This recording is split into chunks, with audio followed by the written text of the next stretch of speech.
Assalamualaikum warahmatullahi wabarakatuh. Selamat datang di Ngobrol bareng RSUD Lewiliang. Akhirnya kita kembali lagi nih, ngobrol lagi nih setelah sekian lama. Buat teman-teman RSUD Lewiliang, tahu nggak sih kita tuh dalam waktu dekat kemarin ada hari apa? Ada hari apa? Yuk, coba nonton. Hari apa? Tahu nggak? Hari Senin. Hari Senin. Jadi sekarang kita memperingati Hari Kusta Sedunia. Nah, untuk acara Hari Kusta Sedunia kita ngadain podcast ini untuk menimbulkan awareness ya kepada masyarakat ya dok ya terhadap kusta ini. Nah, di samping saya ini sudah ada nih dokter yang cantik banget dokternya. Terima kasih. Nanti dikenalin dulu ya. Oke dok, boleh memperkenalkan diri dulu dok. Oke, terima kasih. Assalamualaikum warahmatullahi wabarakatuh. Selamat pagi semuanya. Saya dengan Dr. Mina Hasnia, spesialis dermatologi, venerologi, dan estetika di RSUD Lewiliang. Oke. Dokter Mina, sudah berapa lama dok untuk di RSUD Lewiliang? Saya tuh sebenarnya di RSUD Lewiliang tuh orang baru rasa lama ya guys. Sebenarnya sih kalau gabung di RSUD Lewiliang udah dari tahun 2011. Cuman terus dulu di RSUD Lewiliang sebagai dokter umum. Terus saya tugas belajar tahun 2020 saya berangkat belajar spesialis kulit dan baru kembali ke Lewiliang ini di September 2024. Waduh, gitu. Jadi saya baru banget. berapa ya? September, Oktober, November, Desember 4 bulan. 4 bulanan ya. 6 bulan, hampir 6 bulan. 6 bulan Kembali. saya di Lewiliang gitu. Alhamdulillah. Akhirnya ketemu lagi ini. Iya nih, 2011 ya dok ya? Yes. Masuk pertama. Iya, wis sudah lama banget pokoknya. 2011 saya baru kelas 11. Saya udah jadi dokter dokter. sudah sangat senior sekali. Mantap. Iya, Oke. Dok, untuk tema hari ini ya kita bahasnya ruam di kulit mati rasa waspada kusta ya dok ya. Yes, betul sekali. Nah dok, sebenarnya kusta ini apa sih dok? Terus gejala awalnya tuh seperti apa dok? Bisa diindikasikan sebagai kusta? Oke. Sebenarnya kusta itu adalah sebuah infeksi ya. Jadi dia infeksi bakteri, infeksi yang disebabkan oleh bakteri. Bakterinya itu adalah bakteri tahan asam yang penyebabnya adalah Mycobacterium lepra. Itu tuh sejenis sebenarnya sih kayak ukurannya, terus bentuknya dia sejenis sama Mycobacterium TBC yang sekarang kan orang mungkin lebih familiarnya dengan TBC ya. Jadi lepra itu dia kayak se-family gitu deh, se-family sama si Mycobacterium TBC. Cuman ini namanya Mycobacterium lepra. Nah, ini kan namanya infeksi ya, infeksi bakteri. Nah, kalau gejala klinisnya sendiri sebenarnya si infeksi kusta ini dia lebih ke kalau untuk gejala klinisnya itu setiap pasien itu beda gitu. Maksudnya jadi karena dia tuh berhubungannya sama sistem imunitas humoral kita ya. Jadi kita kan punya imunitas sendiri nih di tubuh. Nah, dia tuh berhubungan erat dengan itu. Makanya jadi gejala klinisnya juga berbeda-beda sebenarnya setiap orang yang kena itu gitu. Cuman memang di kusta itu kita punya cardinal sign ya. Cardinal sign-nya kusta. Itu yang pertama adalah bercak, betul sekali. Bercak yang kadang berwarnanya erytem atau kemerahan atau yang hipopigmentasi. Hipopigmentasi itu warnanya putih gitu loh. Nah, warnanya putih. Jadi bisa bercak erytem atau hipopigmentasi yang hipoestesis atau sampai anestesi yang mati rasa. Jadi ada suatu bercak kemerahan atau putih yang bisa mati rasa atau memang sensitivitasnya menurun. Itu yang pertama. Yang kedua itu ada kelainan saraf tepi. Jadi ada di saraf-saraf ada kelainan karena M. lepra ini nanti saat menginfeksi dia masuknya tuh ke saraf. Jadi nanti dia bereplikasinya di sel swan kita bilang. Terus yang ketiga itu pemeriksaan BTA-nya positif. Jadi tiga tanda kardinal dari si lepra itu kalau misalkan salah satu dari ketiga ini ada positif, satu itu kita sudah bisa diagnosa dengan kusta. Gitu.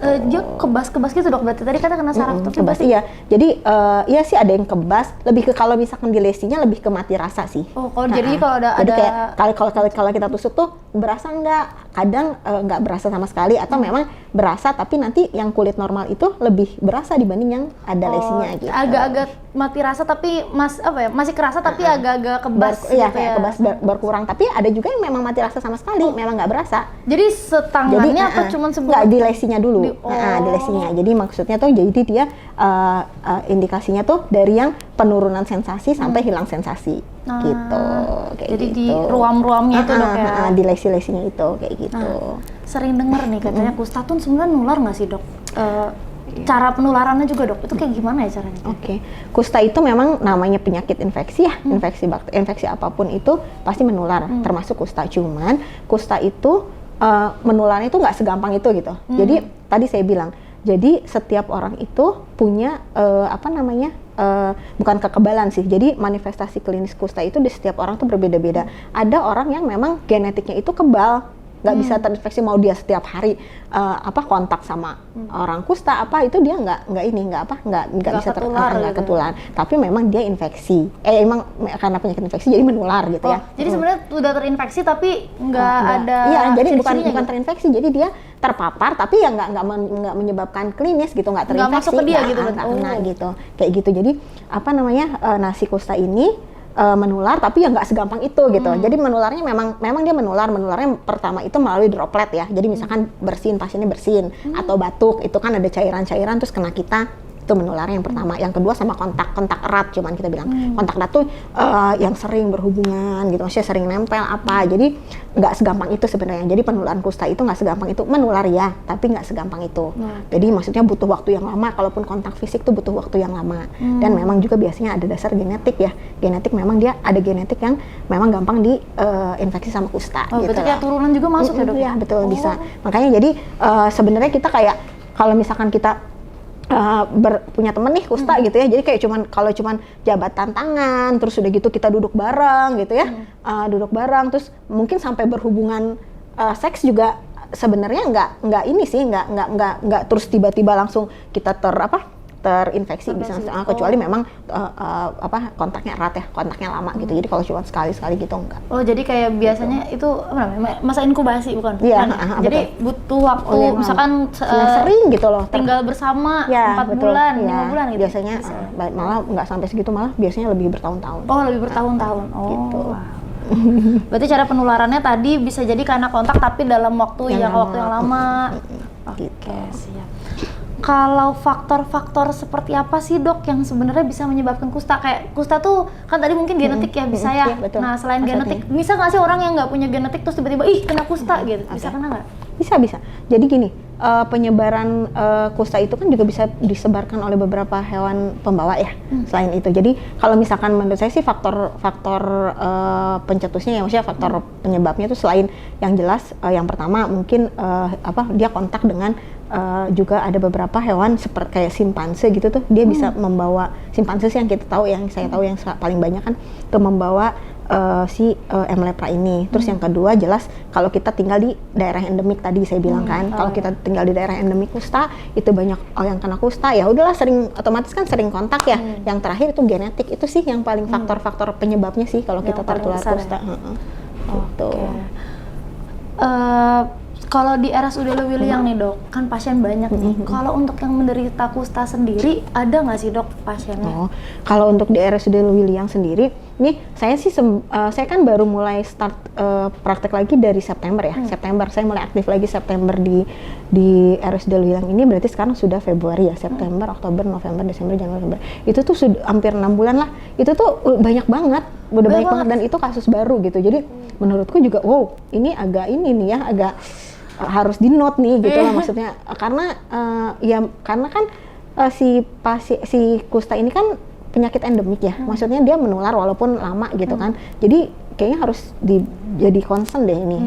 Maksudnya tuh jadi kenapa nih banyak banget, saya juga heran loh, kok ini banyak banget ya. Pernah dalam satu hari itu saya dapat kasus baru 3. Wah, sampai satu hari wow, 3 sampai terindikasi ya suspek, dan setelah saya periksa ternyata positif. Gitu. Dan positifnya tuh bukan yang cuma positif 1, positif 2 rata-rata. Jadi kalau pada pemeriksaan tadi kan saya bilang kan salah satu tanda kardinalnya itu kan ada pemeriksaan BTA ya. Nah, pemeriksaan BTA itu nanti hasilnya tuh positif 1, positif 2 sampai positif 5. Makin banyak, makin tinggi itu berarti kan si kumannya itu makin banyak gitu. Nah itu tuh yang datang tuh udah bukan cuma positif 1, positif 2, itu rata-rata tuh dari positif 4 dan positif 5, yang berarti tuh si kumannya udah banyak. Memang rata-rata tuh keluhannya tuh, ya dok ini udah dari 2 tahun yang lalu, ya dok ini dari 2 tahun yang lalu. Ya gitu deh. Tapi biasanya kalau kayak gitu Gitu. rata-rata nggak konsul apa gimana dok ya? Ya mungkin mereka juga nggak merasa, cuman kadang-kadang kayak yang miss sih, kayak miss aja. Jadi kadang-kadang tuh, ya dok ini udah berobat tapi nggak berkurang, gitu. Udah berobat kemana tapi nggak berkurang gitu sih. Jadi kayaknya misdiagnostik gitu. Makanya jadinya terlambat berobat tuh karena misdiagnostik, mungkin udah kemana dulu, maksudnya udah didiagnosa apa dulu, ternyata kusta. Berita kusta. Oke, siap. Gitu. Nah, untuk pengobatannya dok, itu caranya seperti apa ya dok ya untuk kusta? Saya pikir kusta tuh cuman penyakit kulit gitu, maksudnya cuma kulit doang. Tapi ternyata tadi ada dari droplets ya? Betul, itu penularannya. Sebenarnya kusta itu memang paling sering mengenai kulit, cuman dia bisa kena macam-macam, bisa kena mata, terus juga bisa kena, paling banyak sih memang paling banyak di kulit, terus di testis ya. Kalau pada pria di testis tuh, terus udah gitu di mata bisa, terus di saluran pernafasan atas gitu, bisa di sendi-sendi, bisa kok di tulang gitu, semua bisa, di saraf juga bisa. Terus untuk pengobatannya jelas kalau misalkan bakteri ya kita kasih antibiotik ya, kita kasih antibiotik. Itu pengobatannya saat ini kita kasihnya ada obat paketan lepra gitu sih, yang biasanya sih itu diobatin di FKTP ya. Jadi nanti biasanya kalau misalkan kalau saya biasanya kalau ada pasien-pasien yang datang ke William, itu kita cek dulu, kita pastikan, maksudnya kita tegakkan diagnostik kalau memang kusta sudah fix kusta nih, biasanya pengobatannya di puskesmas sih. Lanjutannya ke puskesmas gitu. ya? Jadi nanti ngambil obatnya antibiotik, adalah macam-macam obat antibiotiknya. Obat antibiotiknya itu nanti diambilnya di FKTP biasanya kita, jadi nggak diambil di RSUD, diambilnya di FKTP. Terus untuk pengobatannya itu, jadi kan kusta itu kan ada tipe-tipenya nih. Kalau misalkan menurut WHO itu ada yang PB sama MB. PB itu tuh biasanya jumlah lesinya, dari jumlah lesinya. Jadi kalau misalkan jumlah lesinya cuma 1, lesi itu apa, ruam? Jadi ruamnya itu jadi kalau cuma 1 kita masukin ke golongan PB, paucibaciller namanya. Nanti kalau misalkan lebih dari 5, 1 sampai 5. Kalau misalkan lebih dari 5 itu biasanya multibaciller. Nah, itu obatnya beda. Obatnya beda. Lebih ke jenis obatnya beda dan lamanya. Biasanya kalau misalkan yang tipe PB itu dia berobatnya itu antara 6 sampai 9 bulan. Kalau misalkan 12 bulan kadang malah. Kalau misalkan yang itu 12 sampai 18 bulan. Kalau yang itu bisa 9 sampai 12 bulan kalau yang PB. Kayak pasien paru ya dok? Iya. Ada jangkanya iya, juga. memang lama. Nggak boleh putus dok? Nggak boleh putus, setiap hari diminum. Ini nggak ada bakteri tadi, jadi kayak harus gitu. Bener-bener pakem. Iya, kalau MB itu semakin lama sampai 18 bulan. Kalau ini 9 bulan sampai 12 bulan kalau yang PB. Gitu. Pertanyaan selanjutnya dok ya. Apakah kusta yang parah perlu dilakukan tindakan amputasi dok? Sebenarnya sih bukan tindakan amputasi ya. Mungkin kalau udah tinggal sedikit susah patahnya diamputasi juga sih. Cuman sebenarnya amputasi itu bukan harus dikerjakan amputasi, tapi memang salah satu komplikasi kusta itu adalah amputasi. Tapi dia itu kayak amputasi sendiri. Jadi itu kayak ya udah copot-copot aja. Itu tuh penyebabnya biasanya karena, jadi kan tadi saya bilang ya, emang kusta ini agak tricky sih ya, patofisiologinya. Jadi ada beberapa yang tipe, pas dia masuk ke dalam tubuh ini, kan ada sistem imunitas kita nih. Nah terus si kustanya tuh, si bakterinya itu kayak dikepung gitu loh, dikepung sama imunitas kita. Terus biasanya membentuk granul, membentuk benjolan. Kalau kita bilang benjolan tuh dalamnya. Nah terus kan benjolannya tuh banyak misalkan, jadi kan menekan saraf, menekan pembuluh darah tuh semua kan. Jadi kan aliran darah, aliran apa ke ujung-ujung kan biasanya bertahap itu biasanya karena itu nyeri, atau biasanya sendinya putus bisa karena itu lama-lama. Terus bisa juga karena mati rasa nih kan, karena mati rasa tuh kadang-kadang ini dia tuh nggak pakai pelindung nih, orang ngerokok misalkan, kan nggak berasa, itu kadang-kadang tuh kebakar tuh karena memang udah nggak ada rasanya kan, kebakar lagi ngerokok terus kebakar. Itu kan kayak misalkan ya udahlah mau nggak mau kan mungkin nanti diamputasi gitu kan, karena kalau misalkan nggak ini. Terus kaki misalkan, di kaki tuh dia nggak pakai pengaman ya, nggak pakai alas kaki atau apa, nanti kena paku atau apa, itu nggak berasa dia, nggak berasa. Terus nanti ya udah tiba-tiba busuk, harus ya seperti itu sih.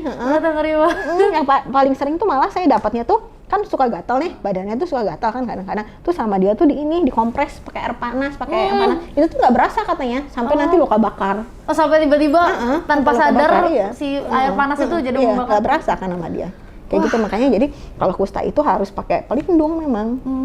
Supaya nggak terjadi. Itu tuh komplikasi sih sebenarnya. Nanti kalau tindakan amputasinya tuh ya mungkin kalau misalkan belum selesai itu amputasinya kan misalkan belum lepas sendiri ya baru dikerjain. Ya maksudnya kerja sama ini ya puskesmas sekitar ya untuk karena kan kalau dari kita RSUD nggak bisa screening ya, maksudnya kayak ya screening keluarganya, screening warga-warga sekitarnya. Dicek dulu berarti nanti lingkungannya seperti apa, Lingkungannya, betul, karena tadi tuh ya menularnya dia dalam jangka waktu yang Iya, lama. betul sekali. Oke, kalau misalkan nih dok, pasien kusta tuh sebenarnya bisa dinyatakan sembuh nggak sih dok? Kayak oh ini udah fix bebas dari kusta gitu? Oh, bisa. Ada namanya RFT dia, apa namanya pokoknya final terapi aja. Jadi RFT bilangnya gitu, lupa saya ini.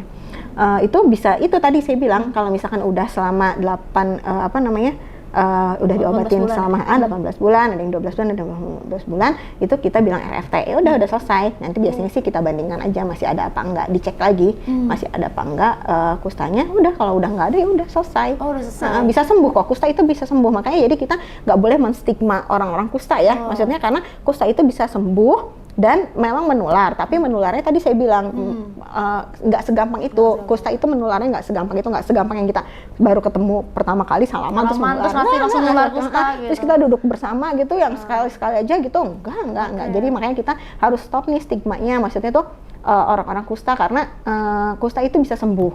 Kusta itu bisa sembuh dan menular, tapi menularnya tidak sederhana yang kita pikirkan. Gitu. Berarti nggak boleh overthinkingnya, nanti ketemu sama orang kusta, jabatan tangan, jangan-jangan gue kena, nggak boleh gitu ya teman-teman. Ya, kalau sesekali ya, kalau baru pertama jabatan sama kusta itu. Enggak ya, siap. Gitu. Berarti, nah gini dok, kan posisinya kalau kusta bisa sembuh, bisa terkena kembali nggak untuk sakit kusta? Bisa dong ya, namanya kan infeksi. Ya, jadi infeksi jangankan kena lagi, kadang-kadang tuh juga ya atau reinfeksi sih kita bilang iya, itu bisa banget. Ya misalkan kalau misalkan udah udah sembuh, apalagi dia kan punya genetik yang memang gampang kena kusta ya saat dia memang tinggal di tempat yang sama dengan maksudnya lingkungan yang memang kustanya banyak ya mungkin kemungkinan besar terkena lagi bisa. Gitu. Kalau itu walaupun di awal udah dinyatakan sembuh total, tapi biasanya dikenainnya karena setelah itu pas lingkungan hidupnya lagi mungkin dok. Iya, misalkan dia masih di situ, ya dia bisa terinfeksi lagi, reinfeksi lagi bisa. Oke, berarti kalau kusta ini yang kita lawan adalah lawan bersama ya dok? Iya, betul sekali. Satu lingkungan bersama. Iya, makanya jadi harus bersama. Kalau enggak jadi kayak muter-muter aja nanti kan di situ-situ aja. Tadinya kena, udah sembuh, kena lagi gitu. Betul. Infeksi memang seperti itu sih kadang-kadang. Oke. Nah, ini kita mulai mau masuk ke pertanyaan. Teman-teman sudah ada dikumpulkan pertanyaannya ya. Kita masuk ke kolom pertanyaan ya dok ya? Boleh. Kita cek dulu pertanyaannya. Mana ini? Aduh. Tapi dong kalau misalkan dari genetik tuh, kan berarti bisa menularkan ke turunan. Tapi bisa nggak sih nggak terputus gitu, nggak tertular gitu ke keturunannya, cara pencegahannya kayak gimana? Ya berarti tadi kan saya bilang ya kan faktornya itu memang tinggal di daerah endemis ya gitu ya. Terus udah gitu ya berarti kalau misalkan memang nih kita udah punya ada genetik yang bisa gampang tertular tertular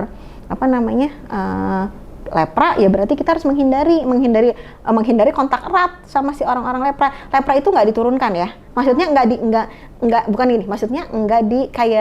nggak ditularkan dari ibu ke anak, walaupun ibu hamil itu jadi nggak ditularkan, jadi ibu hamil itu nggak menularkan ke anaknya gitu, cuman genetiknya aja yang dibawakan. Tapi kalau misalkan ada ibu hamil yang terinfeksi kusta, itu belum tentu anaknya terinfeksi kusta, jadi nggak diturunkan lewat itu. Tapi memang obatnya itu bisa menyebabkan obat kusta itu diserap bisa ke air susu, jadi maksudnya bisa diminum, kalau keminum sama anaknya itu bisa menyebabkan perubahan warna kulit biasanya di anaknya gitu. Tapi nggak diturunkan, infeksinya tuh nggak diturunkan gitu. Jadi bukan infeksinya yang diturunkan, tapi memang pembawaan genetiknya diturunkan gitu. Jadi pencegahannya kalau kita udah punya itu ya kita hindari maksudnya hindari tinggal di daerah yang endemi kusta, terus hindari kontak erat sama orang-orang kusta gitu. Kontak erat ya, kontak erat tuh yang setiap hari bareng, nempel bareng gitu loh maksudnya kayak gitu. Oke.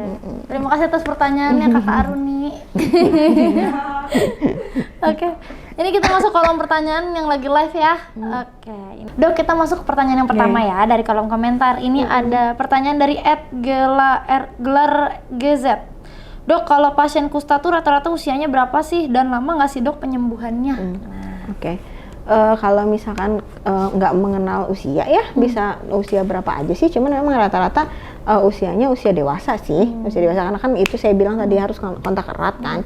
Kalau misalkan penyembuhannya ya sesuai apa namanya, selama dia respon terhadap terapi ya sesuai dengan terapi yang dibeli, yang tadi saya bilang ada 9 bulan, 12 bulan, 18 bulan gitu. Jadi ya lama, memang segitu lama, cuman memang ada beberapa kondisi yang pasiennya itu resisten terhadap pengobatan kusta. Benar, paling seringnya tuh rifampicin yang paling sering ini tuh clofazimin itu paling sering bikin resisten. Nah itu mungkin lebih lama lagi karena kadang-kadang tuh kayak yang udah kita obatin kok lesinya belum berkurang nih, maksudnya si bercak-bercaknya tuh belum berkurang, malah tambah banyak. Atau pemeriksaan BTA, kan kita periksa BTA itu kan nanti ada indeks bakteri, indeks morfologi, itu kok nggak turun atau malah tambah banyak, itu berarti kemungkinan dia resisten, nanti kita ganti obatnya. Jadi kalau misalkan standarnya ya, dengan misalkan orang sakit kusta yang nggak punya resisten atau apa tuh si kustanya normally maksudnya gitu ya segitu lamanya itu pengobatannya antara 9 bulan, 12 bulan atau 18 bulan. Tapi kalau misalkan dia ada resistensi, nanti biasanya lebih panjang lagi karena kita ganti obat gitu sih. Berarti nyari yang cocok ya dok, yang betul sekali. Oh berarti ada resisten obat juga ya? Ada beberapa pasien kusta yang resisten terhadap kusta, jadi kayak nggak beres-beres jadinya gitu. Berarti ya kalau resisten harus lebih panjang lagi. Iya benar, lebih lama lagi, benar. Ada lebih lama lagi, malah ada. Kalau di kusta itu ada namanya reaksi kusta juga. Reaksi kusta itu reaksi kusta itu ada reaksi tipe 1 sama reaksi tipe 2. Itu tuh jadi reaksi itu terjadi karena kan si kuman kustanya itu diobati nih, mati kan. Tapi kan tetap ada di dalam tubuh. Nah, jadi itu kan tetap benda asing. Jadi si imun kita itu tetap menganggap itu tuh benda asing. Malah jadi nanti makin jadi diserang gitu loh, diserang lagi sama sistem imun tubuh kita. Cuman kalau misalkan reaksi itu nggak tambah berat biasanya. Jadi kalau reaksi tipe 1 itu kan yang pas diobatin gitu ya, jadi biasanya bukan nambah, jadi misalkan yang tadinya lesinya udah stabil jadi lebih merah gitu, kayak gitu lebih sih. ke Kalau yang udah ada aja gitu, kalau yang nggak ya. diobatin mah nanti ada reaksi tipe 2 biasanya, itu maksudnya NL atau fenomena Lucio. Oke, berarti tadi ya untuk pertanyaan dari Gelars itu tergantung dari indikasi dari dokternya ya. Kalau screening dari dokternya memang posisinya belum banyak, mungkin bisa lebih pendek waktunya dibanding yang udah terlanjur banyak banget. Betul. Oke, semoga terjawab ya. Untuk pertanyaan kedua dari @Rifki, dok kalau sering pakai handuk barengan tuh bisa tertular nggak sih penyakit kusta atau penyakit kulit lainnya? Bisa, jelas. Handuk tuh nggak boleh bersama, ya. Handuk nggak boleh bersama, baju nggak boleh bersama, spray tuh juga sebenarnya nggak boleh bersama. Kalau bisa tidur sendiri gitu, misalnya kalau tidur sendiri selimut gitu sih, itu yang menular bisa menularkan. Jadi nggak boleh. Handuk tuh nggak boleh. Kalaupun sebenarnya kalau sabun batangan itu kayak saya nih, saya kan nggak bisa pakai sabun cair ya, harus sabun batang. Itu tuh juga nggak boleh bersama, jadi harus sendiri. Harus sendiri, sabun batang sendiri. Apalagi handuk nggak boleh ya. Handuk nggak boleh. Handuk harus sendiri, baju harus sendiri, nggak boleh ya. Kayak sesama keluarga juga nggak boleh dok ya. Handuk sama keluarga juga sendiri. Jadi kalau handuk bisa, kalau bisa sendiri-sendiri ya. Bukan kalau bisa sih harusnya sendiri-sendiri. Apalagi sudah terindikasi dengan penyakit kusta. Apalagi udah kusta ya jangan dong. Oke, semoga terjawab untuk pertanyaan @Rifki. Kita lanjut pertanyaan selanjutnya. @kunkun_ti, apakah ada vaksin kusta, dok? Vaksin kusta, ini ya, mungkin maksudnya memang sih untuk pencegahan itu ada vaksin BCG itu loh, yang kalau kita bayi itu. Bayi BCG. Ya, jadi cuman dia itu kan bukan khusus kusta sih, cuman dia kan bakteri itu ya, untuk si bakteri itu, Mycobacterium itu, vaksin BCG itu kalau menurut penelitian tuh dia bisa menurunkan berapa ya, 38-40% deh terinfeksi kusta kalau kita ya udah diinfeksi, vaksin BCG itu. Itu vaksin BCG sih. Berarti untuk vaksin bayi juga jangan sampai terlewat. Iya, betul. Okay. Untuk Arif ya tadi. Bukan. Ed Kun, semoga terjawab ya pertanyaannya. Ada lagi pertanyaan selanjutnya. Apa nih? Bentar. Bentar ya, saya baca dulu ya sambil-sambilan dok. Demina RH. Dok, sakit kusta terkena sinar matahari lama sembuhnya kah? Dan ada resikonya nggak kalau terkena sinar matahari? Oh, penyakit kusta emang kena matahari? Ya tergantung mataharinya kapan dulu ya, maksudnya. Jadi gini, sebenarnya memang kalau saya ya, ini as my opinion ya, maksudnya ini pendapat saya pribadi ya. Kalau misalkan karena saya dulu pernah bikin penelitian nih tentang bukan kusta sih, saya dulu pernah bikin penelitian tentang penyakit psoriasis nih, membandingkan orang yang psoriasis dengan orang yang normal.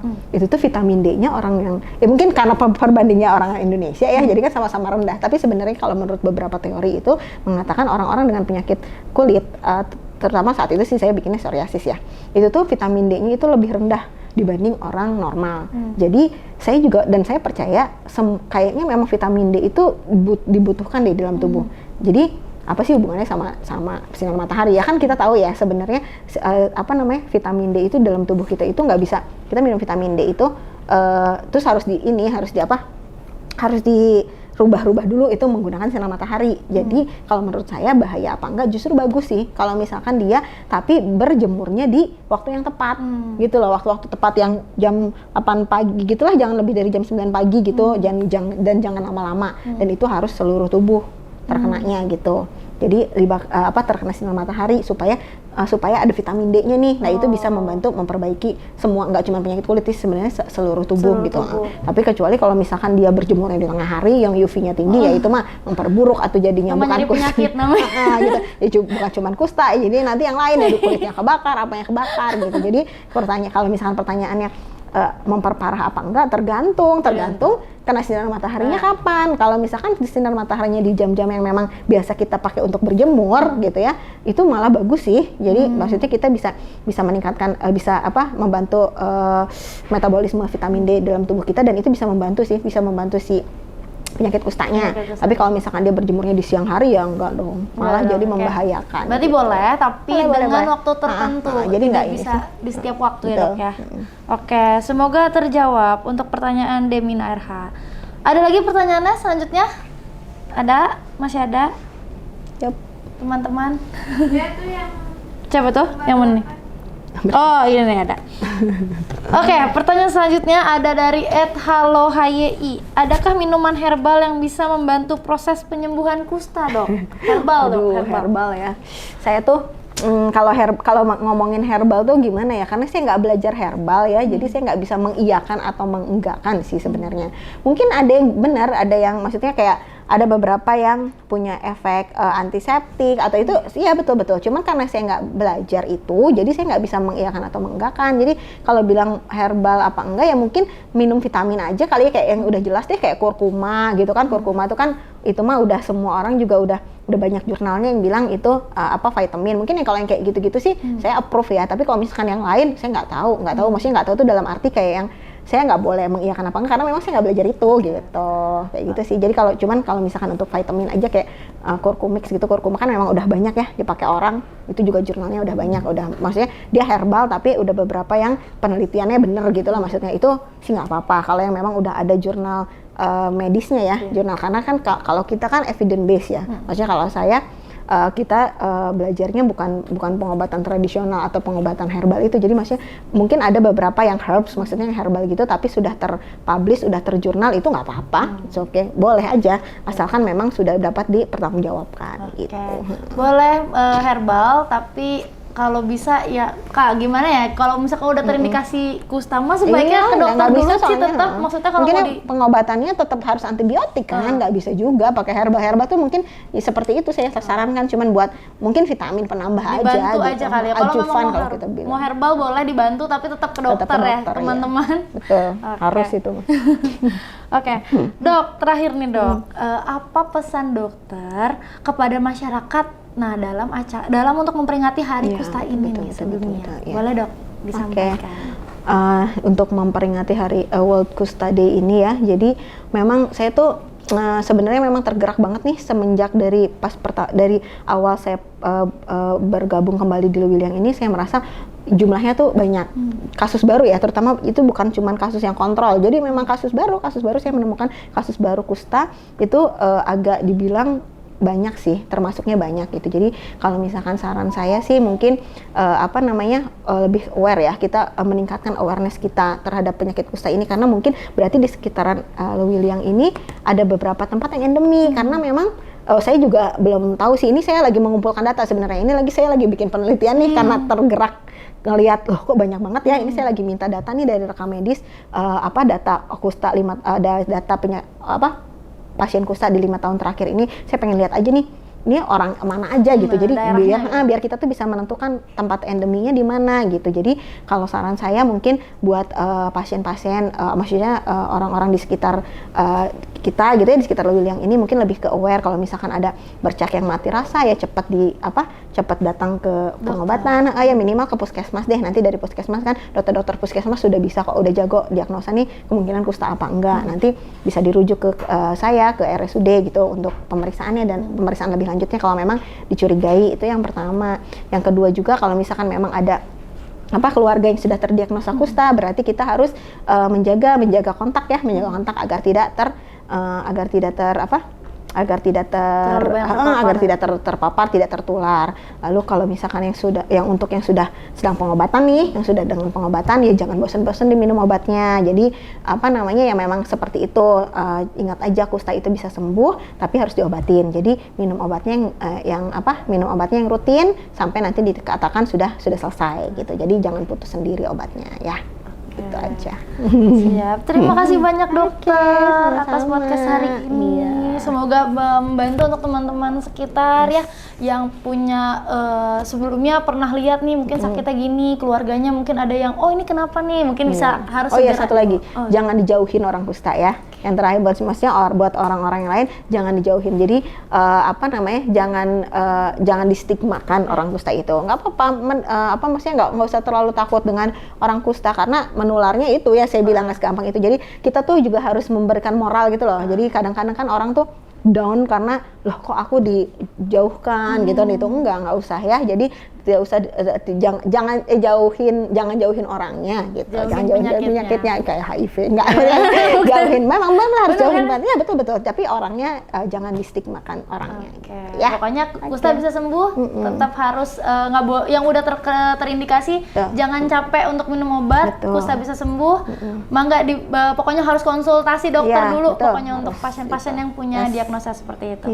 Oke, terima kasih banyak dok atas podcast hari ini. Untuk teman-teman RSUD Lewiliang, jangan lupa nantikan podcast kita selanjutnya. Jangan lupa like, komentar, subscribe di channel RSUD Lewiliang, YouTube, Instagram. Pokoknya untuk semua informasinya bisa dicek di Instagram kami. Oke, terima kasih. Atur nuhun, sampai jumpa di podcast selanjutnya. Dadah.